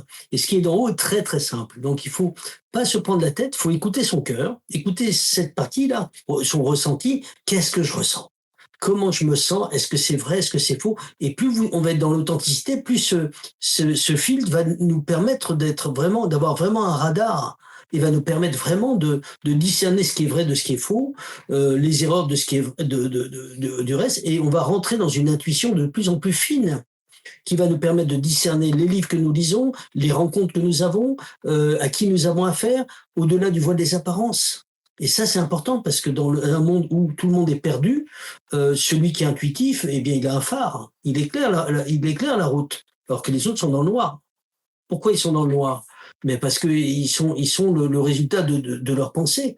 Et si eux-mêmes se sont piégés par je suis le meilleur, je suis ça, eh bien, ils ont semé sur leur chemin quelque chose qu'ils sont en train de récolter, c'est-à-dire des fleurs d'ombre, quelque part, des plantes d'ombre qui leur cachent la vue. Alors que si on est en train de rentrer dans une transparence, on va lâcher ce qui n'a pas lieu d'être pour être le plus vrai possible. Donc, on rentre dans une transparence. Et donc, notre filtre, qui est notre filtre qui nous permet de regarder, eh bien, il va être moins déformé que celui qui a déformé sa vision, quoi, tout simplement. on a Assina Madani qui nous disait nous sommes dans l'ère du faire. Le chaos est-il prévu pour réveiller les âmes ou pour les aider à évoluer ou éventuellement pour les deux? Je dirais que le chaos n'est pas prévu pour quelque chose. C'est dans la liberté des hommes que le chaos naît. Là-haut, dans les mondes de lumière, on ne veut pas qu'il y ait le chaos. Par contre, certains préparent le chaos. Ceux du bas veulent le chaos. Pourquoi? Pourquoi les êtres du bas veulent le chaos? Parce qu'en créant le chaos, ils créent le désespoir. Et les gens tombent. Et on dit, oh, vous vous rendez compte, il y a ça, oh, il va y avoir ça en plus, oh là là là, et on va se retrouver, on n'a même plus d'armée, on va se retrouver contre un ennemi qui a une armée de folie, qui a 10 000 ogives, etc.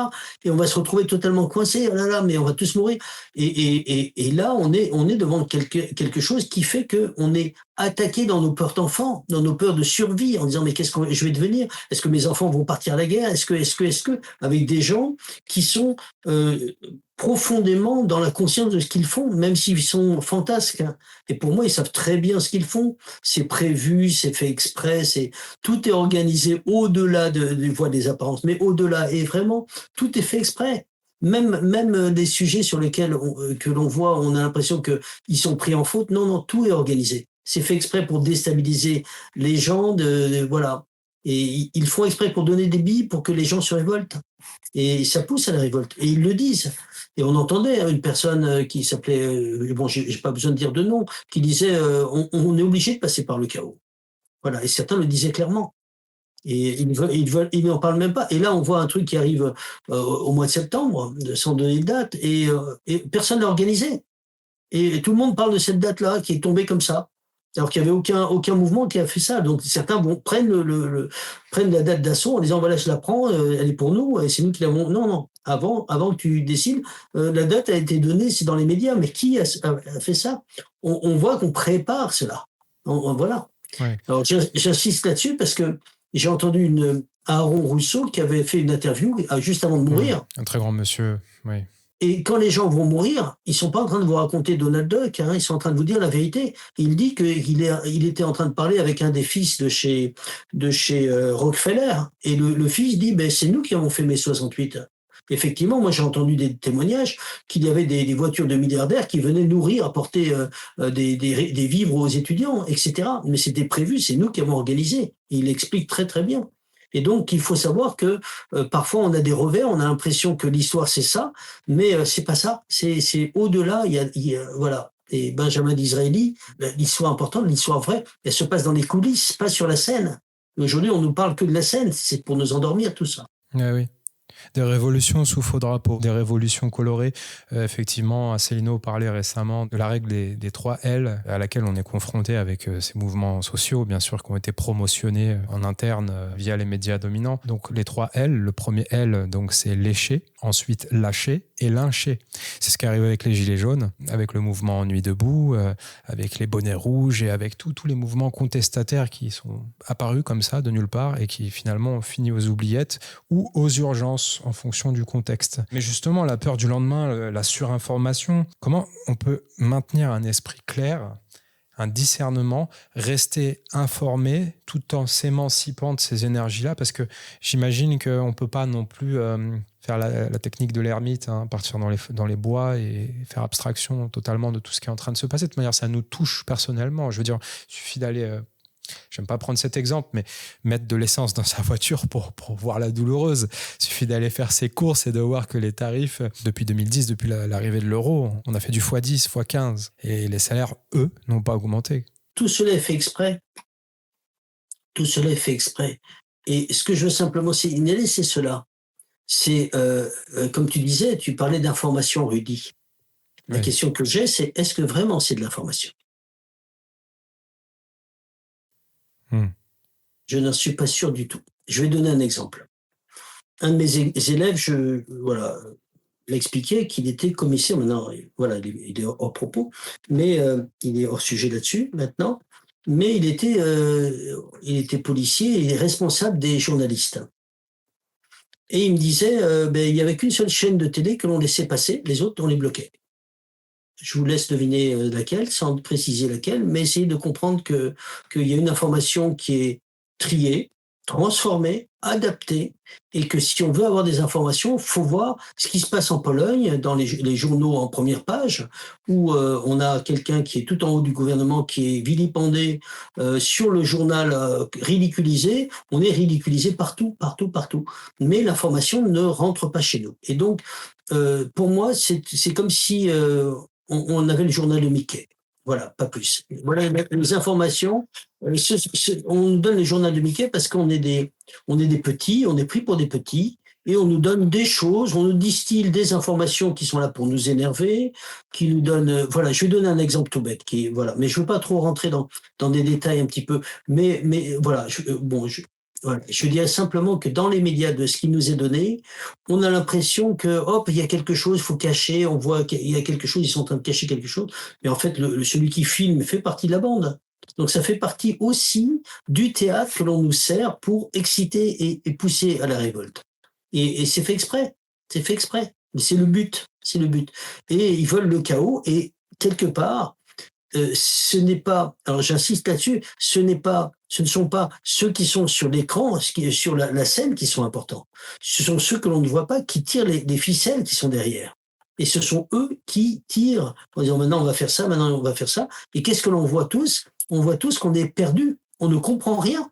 On voit que c'est à l'envers, tout est manipulation, tout est retournement. On comprend pas pourquoi un tel a fait ça, c'est impossible, et pourquoi lui il a fait ça, ça ne convient en rien. Et donc ça fait tourner toutes les têtes. Et en faisant comme cela, on manipule comme on veut parce que les gens sont perdus. Ils sont perdus. Et donc, à un certain moment, il arrive une chose, c'est que on balance une information, on en balance une autre, ça change tout le temps, et donc les cerveaux sont chantés. C'est-à-dire que ça tourne par là, et ça bouge plus. Et on peut plus rien faire parce que les gens, ils avalent tout ce qu'on leur dit. D'où ma remarque, est-ce que c'est de l'information ? Et donc, si ce n'est pas de l'information et que c'est de l'audimat ou c'est de la manipulation, je propose, moi, plutôt de m'émanciper, de rester dans ma vibration haute, que d'avaler des choses qui sont iningurgitables, tout simplement. Et il n'y a pas de devoir d'information, puisque ce n'est plus de l'information, c'est de la récupération et parfois de la manipulation. Et c'est totalement ça. Alors peut-être aussi trouver des sources d'informations alternatives. On voit que Macron a voulu et soutient mordicus la censure envers X. On sait que les principaux milliardaires ont tenu la presse jusqu'ici. Maintenant, les nouveaux milliardaires cherchent à s'accaparer d'autres vecteurs de communication et sont dans un esprit un peu plus dissident. Sur X, on a des informations qui sont un peu moins filtrées peut-être. Bon, ça reste la jungle, parce que là-bas, tout le monde s'écharpe et c'est pas forcément les meilleures énergies qu'on trouvera dans les commentaires, mais néanmoins, est-ce qu'on peut pas... Oui, on peut tout de même rester informé, je pense, un minimum. Voilà, un minimum, mais on n'est pas alors il faut savoir une chose qui est importante, il nous est pas demandé à chacun d'entre nous de porter le monde. Dans une vie normale, de vie antérieure, par exemple, on avait, allez, dans une vie peut-être, 50 faits divers, pas plus. Là, on nous fait porter le Taïwan, on nous fait porter l'Iran, on nous fait porter Gaza, on nous fait porter les tremblements de terre au Chili, on nous fait porter l'Afghanistan, le tremblement de terre qui s'est passé, voilà, les inondations en Chine. Toutes les minutes, on a des shows de la Corée du Nord, la Corée du Sud, Trump qui veut l'Alaska, Poutine qui ne lâche pas, l'Ukraine, etc. Chaque minute, il y a quelque chose, etc. Et ça, on le fait porter en poids permanent de lourdeur. Donc c'est un déversoir noir que l'on fait porter à chacun. Et pour moi, si la télé devient un déversoir noir, si la télé devient ce que l'on n'aurait jamais permis à un ami, c'est-à-dire imaginez que vous ayez un ami qui prend tout, vous l'invitez et il vous prend toute l'attention de toute la famille, il hypnotise toute la famille, qu'est-ce que vous diriez à cet ami? Vous diriez, ben ça va pas, bon, je te demande de ne pas revenir, quoi. Eh ben, on le permet à la télé. La télé mange toute la famille. Elle Ouais. mange tout l'esprit de la famille. Elle mange tous les esprits.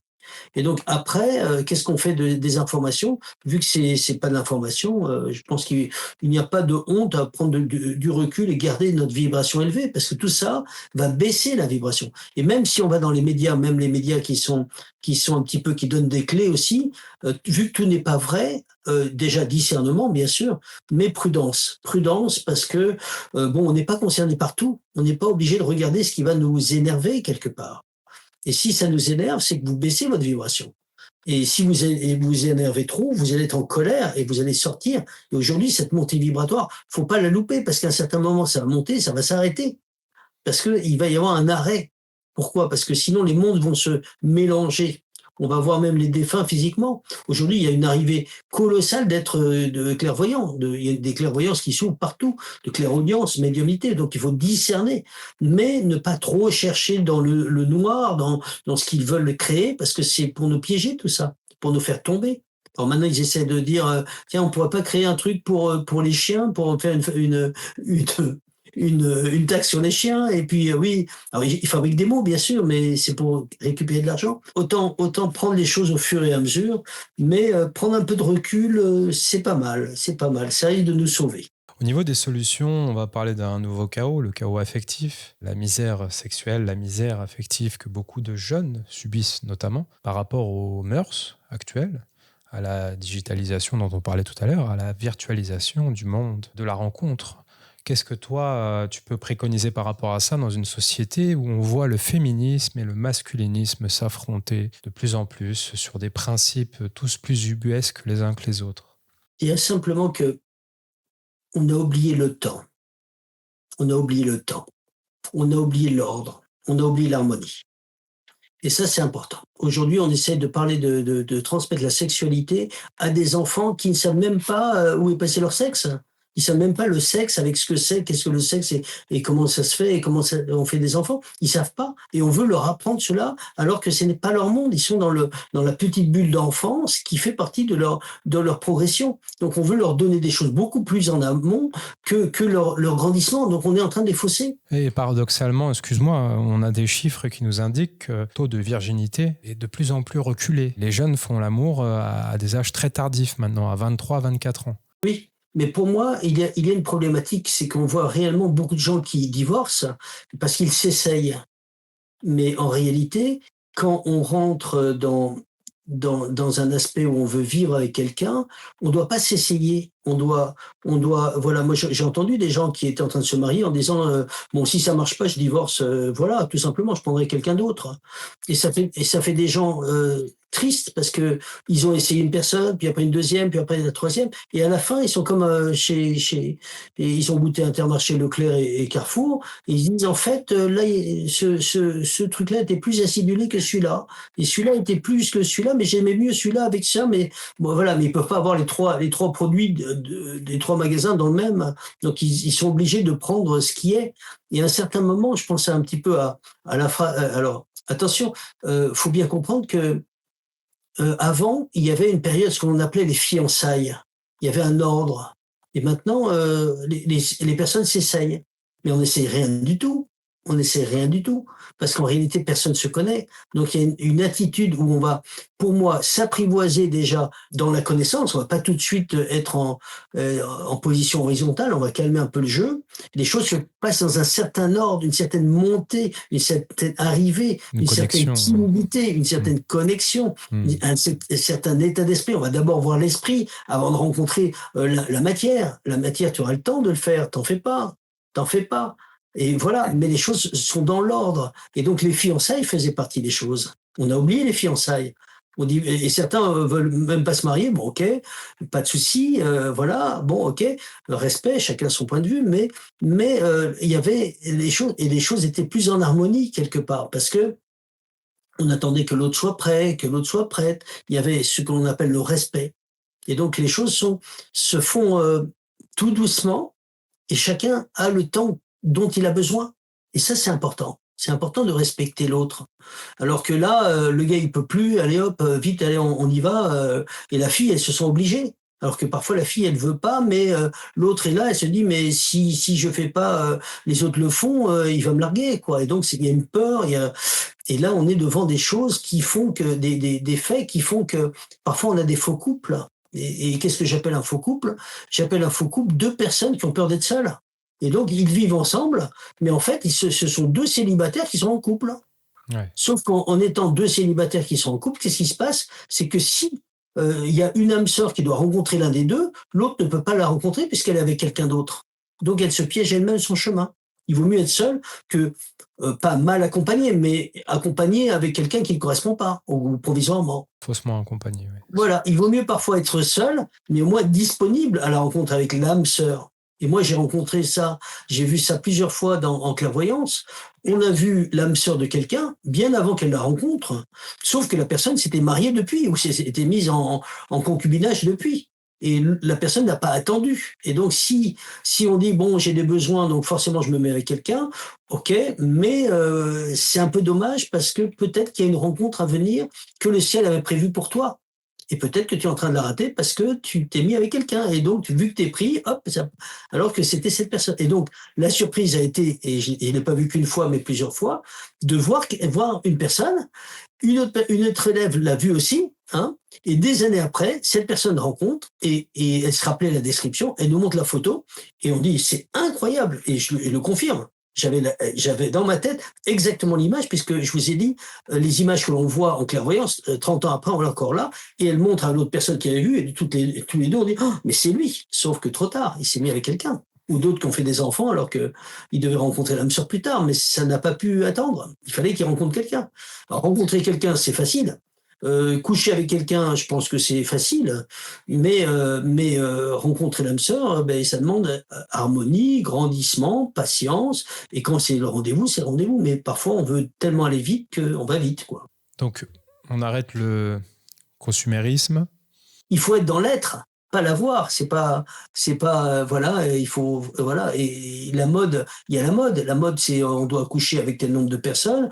Et les filles qui se font une collection de gars, bon, écoute, est-ce qu'elles sont heureuses? J'en suis pas Oui, sûr. parce que tu disais que c'était les hommes qui étaient plutôt en demande. J'ai envie de dire que maintenant, les polarités se sont légèrement Bien sûr, inversées ou bien tout au sûr, moins bien sûr. rééquilibrées. C'est n'importe quoi des deux côtés. Et encore Oui, que, il n'y a pas autant de rencontres que ça. Les chiffres nous montrent le contraire, justement à cause de la virtualisation à outrance, du fait que on ne va plus aborder, nous, en tant qu'hommes dans la rue, les femmes. oui, C'est mal vu, oui, c'est oui. mal perçu. C'est vrai, c'est vrai, c'est vrai. Mais il y a aussi une transformation qui se fait profonde où des gens veulent tellement vivre qu'ils font n'importe quoi. Hein, je me vois à Rennes et le gars de l'hôtel m'expliquait parce que je voyais plein de filles qui buvaient des trucs de bière gros comme ça et en disant waouh, j'en voyais qui était un petit peu éméché et je le lui disais et il me dit mais aujourd'hui les statistiques c'est que les filles boivent plus que les gars. Elles veulent tellement être émancipées, regardez qu'est-ce que je m'amuse, qu'elles s'amusent par l'alcool. Et s'il n'y a pas l'alcool, on ne s'amuse pas. Donc ça, c'est triste d'avoir une vision comme ça. C'est triste parce qu'on ne retrouve plus le bonheur sans avoir un substitut qui va nous aider. Alors on arrive à, effectivement, derrière ça, pourquoi on ne va pas vers la cocaïne, vers tout ça? Évidemment, puisque il faut quelque chose qui aide. Alors que le bonheur et les vraies valeurs, elles sont dans le cœur, elles sont dans on va rentrer dans ce que l'on appelle petit à petit la joie parfaite, la paix déjà, va se stabiliser ou quoi. Alors que certaines expériences terrestres sont éphémères. Et donc, on le voit à travers notre vie, ce qui est éphémère, 10 minutes après, tu as un petit peu un vide, mais ce qui est, quand tu es plein, que tu es avec là-haut, c'est de la joie, quoi. Hmm. Cette joie, elle ne se désemplit pas, quelque part, elle est toujours là. L'idée d'un saut collectif de conscience, du fameux saut quantique, est-ce qu'il s'agit d'un mythe consolateur ou d'un horizon possible? Pour moi, c'est un horizon totalement possible puisqu'il y a, je pense comme Dolores Cannon, puisque je suis pas le seul à l'avoir vu, j'ai des gens d'autres que je ne connaissais pas qui m'ont dit: «Est-ce que tu sais, Serge, qu'il y a une nouvelle Terre?» Effectivement, il y a une nouvelle Terre, effectivement, je le confirme et on le voit pas qu'une fois et un certain nombre de fois et j'ai des nouveaux élèves qui sont au courant de rien, qui voient ce genre de choses. Après, on en pense ce que l'on veut, mais imaginez des gens que vous ne connaissez pas, qui vous disent des détails particuliers de cette nouvelle Terre et qui sont totalement exacts alors qu'on se connaît pas, hein, on ne s'est pas parlé, j'ai pas parlé de la Nouvelle Terre, et qui vous disent exactement ce que vous avez vu et que dans les livres de Dolores Cannon, les trois vagues de volontaires et la Nouvelle Terre, on voit les mêmes choses que ce que nous avions vu des années avant. On dit waouh, mais c'est exactement ça. Et bien là, on a des faits qui commencent à s'avérer. Effectivement, ça fait barrer, c'est vrai, mais l'important, pour moi, c'est la vérité. Et quand quelque chose se croise 15 fois par des sources différentes, par des enfants stellaires, indigo, cristal, arc-en-ciel et tout, par des êtres qui sont clairvoyants, que l'on ne connaît pas, ou d'autres qui écrivent des livres et on voit tous ces corrélations, on dit au bout de 15 corrélations, je dis ah, je commence à m'y intéresser, ça me plaît ça. Et là, on voit qu'il y a des choses qui sont réelles, au-delà mais pas une ou deux corrélations. Non, il faut un peu plus, il faut être un peu plus exigeant. Voilà, si justement, par rapport à ces sources qui convergent, le New Age à ses dérives, les gourous numériques, les faiseurs d'illusions d'ascension, est-ce que tu les évoques dans ton travail? Est-ce que tu en as conscience? Parce qu'on en a de plus en plus. Par exemple, nous, sur la plateforme Amdessine, on ne peut pas vérifier tous les thérapeutes qui viennent s'inscrire. On nous a préconisé un conseil des sages avec à peu près 10 clairvoyants pour valider chacune des inscriptions, mais j'ai tout de suite refusé le concept.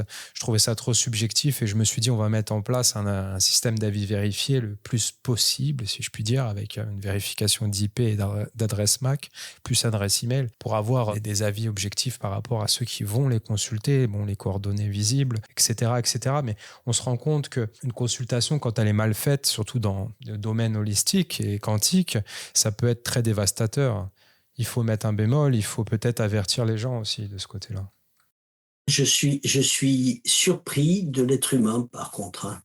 Combien de fois ça m'est arrivé d'appeler un élève qui vient en stage. Donc il fait un stage de 3-4 jours et il se met déjà thérapeute. Et j'ai vu qu'il n'avait pas ouvert, il n'avait pas ouvert ses facultés, etc., etc. Et il s'est mis tout de suite thérapeute. J'ai dit, mais tu vas faire du dégât. Il dit, non, non, non, je le sens comme ça. OK. Qu'est-ce que j'apprends quelques mois après? Qu'il y a un couple qui s'aimait et il leur a dit, divorcer, il faut divorcer. Et tu dis, mais c'est totalement anti-spirituel que quelqu'un qui n'est pas formé, il y a une phrase comme ça qui dit un aveugle conduirait-il un autre aveugle ou ne tomberaient-ils pas tous deux dans une fosse?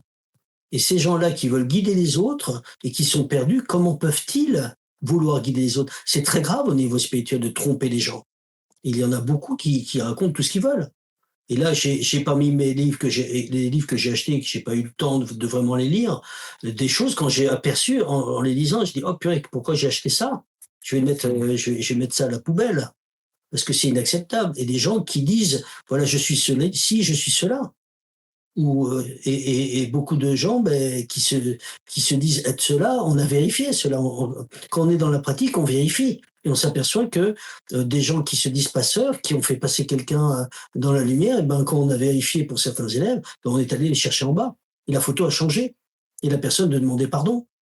Voilà. Et encore faut-il qu'on voit quand même que la personne a une vérité intérieure, puisqu'elle demande pardon. En disant, oui, je croyais que, et je lui dis surtout, arrête ça, parce que tu trompes la personne vivante et la personne défunte. Et la personne vivante qui t'a payé pour aider son grand-père défunt croit que son grand-père est là-haut, et en fait, il est en bas. Mais si jamais tu n'avais pas été là, elle aurait vu peut-être quelqu'un qui l'aurait vraiment fait monter. Et à cause de toi, la personne est en bas et elle aurait dû être en haut. Donc c'est très grave au niveau spirituel. Donc là, il y a des prises de responsabilité qui doivent être, et c'est pas de l'à peu près, c'est pas le spirituel, c'est pas comme je te pousse, c'est vraiment une construction intérieure, une authenticité, une vérification des données. Et moi, pour mon cas, je fais tout pour me faire vérifier 15 fois si je le peux. Dès que je peux, j'entends des personnes qui peuvent me vérifier, je me fais vérifier sans arrêt pour ne pas glisser d'un iota. Je ne veux même pas d'erreur voilà. Et je suis très content parce que aujourd'hui, les livres que j'ai écrits n'ont pas d'erreur. Je sais qu'il y a eu des compléments qui sont arrivés où là-haut, voilà, un jour, je me lève le matin, on me dit, tu vois, cet exercice, eh ben, tu peux maintenant chercher dans les vies antérieures et voilà comment il faut faire. Et je l'apprends. Mais au moment où j'écris le livre, je n'avais pas cette clé, donc j'ai pas pu la mettre dans ce livre-là. Et donc, je l'ai écrit pour d'autres livres qui sont arrivés après. Mais voilà. Voilà. Et on n'a pas de meilleurs amis que les êtres de l'invisible. Et donc, la particularité qu'il y a, et je voudrais le signaler à tous, c'est que plus vous allez avancer, moins vous allez avoir d'amis visibles. Et plus vous allez avoir d'amis invisibles. Et la joie va être vraiment alors attention, on n'abrège pas notre temps, hein, sinon on doit revenir pour la partie manquante, mais quand on va aller là-haut, vous allez voir qu'il y a beaucoup de monde qui va vous attendre. Je le sais parce que j'ai suivi certains qui sont allés là-haut. Et j'ai même suivi Raymond Réan quand il est allé là-haut lors de son décès. Et c'est extraordinaire c'est comme s'il y a des milliers de gens qui vous attendent et c'est fou, de joie. Mais c'est là où on voit la réalité, la vraie, et qu'ici c'est qu'un voile d'ombre, une illusion de passage. Donc ne nous trompons pas, traversons ce brouillard avec la paix, ne nous fabriquons pas des obligations.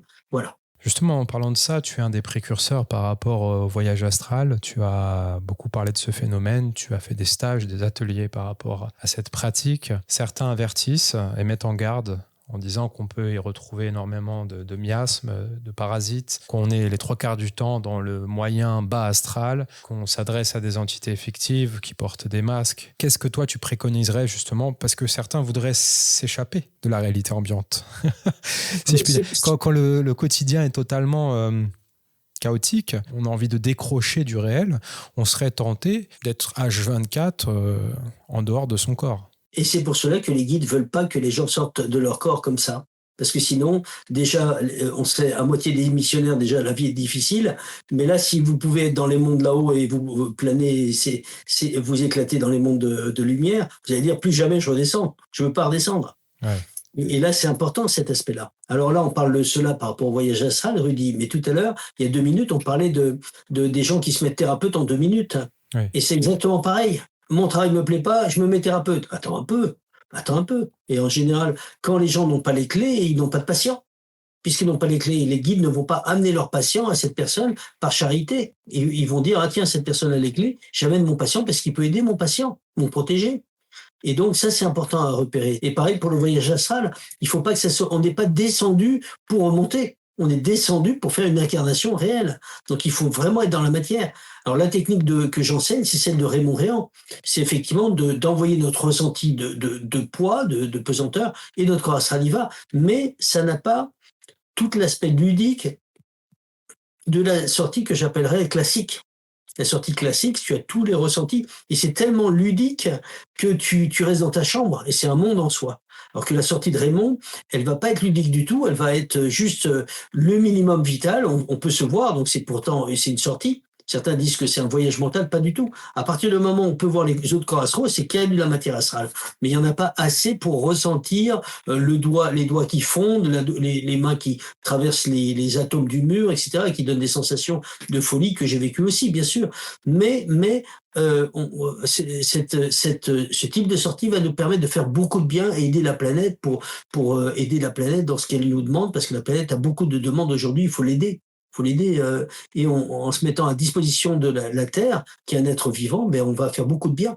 Et là, on va exploser notre mission spirituelle en faisant un bien beaucoup plus grand pour l'humanité, bien sûr. Développer vos facultés psychiques et spirituelles aux éditions Exergue, paru en 2007. Comment percevoir et agir sur les mondes subtils qui nous entourent, aux éditions Exergue, sorti en 2011. S'ensuit l'ouvrage Comment déployer l'être spirituel que nous sommes, toujours chez Exergue en 2013. Développer vos potentiels énergétiques, c'est un coffret pour le coup, c'est sorti paru en 2015. Toujours à la même maison d'édition pour tous les ouvrages qui suivent en 2016 avec Éveiller vos facultés subtiles. En 2018, Comment réaliser un bon nettoyage énergétique. énergétique.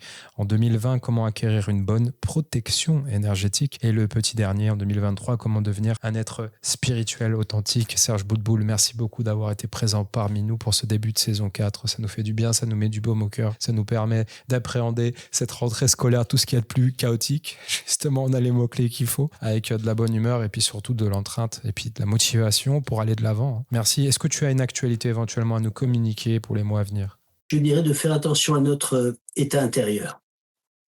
Alors effectivement, cet été, peut-être l'avez-vous remarqué, il n'y avait pas beaucoup d'énergie. Et effectivement, il y a des transformations énergétiques qui sont colossales. Donc il est important de se ménager, de se faire des cadeaux, de se réserver des moments magiques. Ce n'est pas de la culpabilisation à avoir, c'est surtout de la survie. On a besoin de penser à nous, ce n'est pas de l'égoïsme. Parfois on veut aider, mais on va jusqu'au bout de nos énergies. Et non, non. Parfois, il faut d'abord se refaire, il faut être d'abord s'aimer pour pouvoir aimer les autres. Et si on n'a pas notre part, on va pas pouvoir bien les aimer, on va pas être disponible. Et donc ça, c'est important de se ménager, de s'aimer, de se garder des temps pour soi, de se dire, tiens, ce week-end, il est que pour moi. Et pourquoi? Parce que si je me réserve une belle place pour moi, je peux réserver une belle place pour les autres. Et si je n'existe pas pour moi, ben, qu'est-ce que je vais leur offrir? Et donc ça, c'est important de faire très attention à notre état vibratoire, de rentrer dans un aspect positif, même si tout part en quenille quelque part, même si tout part, gardons le cap, euh, la prière va nous protéger, va nous porter. Et ça, c'est important, cet aspect-là. Hein, je voudrais vraiment témoigner de cela, c'est que quand on est tenu par la prière, et ben même les épreuves les plus difficiles peuvent être passées avec paix, avec un semblant d'harmonie. C'est important. Et aujourd'hui, pour passer dans ce monde sans y être sali, être touché, être piégé, être éclaboussé, eh bien, la prière va nous aider. Rappelons-nous que nous ne sommes pas seuls, voilà, tout simplement. Merci infiniment, Serge. www.amdessine.com. Si vous recherchez des thérapeutes quantiques ou holistiques dans votre région, les filtres sont faits pour trouver dans votre ville par rapport à votre code postal. Bien entendu, contrairement à toutes les autres plateformes, on n'exige pas les sirettes et puis vous avez les coordonnées directement visibles. Il n'y a pas de rétention d'informations. Il y a énormément de trafic, donc également si vous êtes thérapeute, n'hésitez pas à venir vous inscrire. On se dit à très bientôt. Ciao, bye.